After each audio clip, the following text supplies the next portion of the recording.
37, став 2 од Деловникот на Собранието на Република Македонија, барам точката на дневен ред, подреден број 6, предлог на закон за изменување на законот за платите на судиите, по скратена постапка да се разгледува како 11 точка.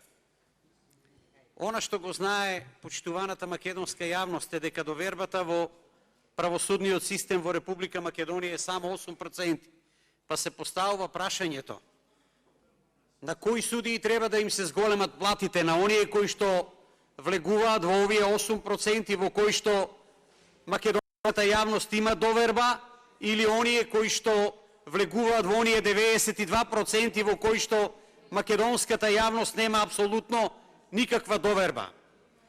Платите на судиите треба да бидат соодветни на нивната улога и одговорност.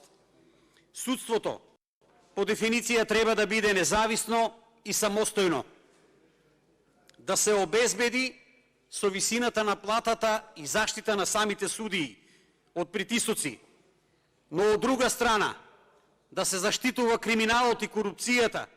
За тоа ли треба да има зголемени плати во услови кога дел од нашите сограѓани лежат во затвори, а се невини, а од друга страна секојдневно сме сведоци дека криминалците фактички никако не може да ги стигне правдата.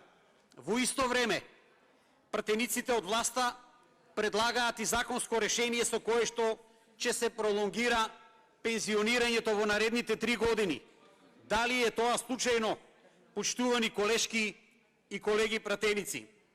Со предложениот закон фактички се менуваат, односно се зголемуваат коефициентите за утврдување на плата на судиите согласно видот на судот, специјализираниот судски оддел и внатрешните должности на судот.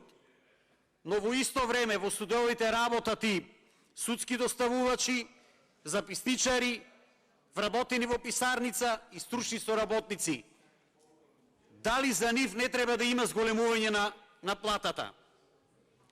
Државниот завод за ревизија исто така нотира систематски слабости и неусогласеност во законите за судовите, за судска служба и за платите на судиите и предлага нивно изменување и усогласување.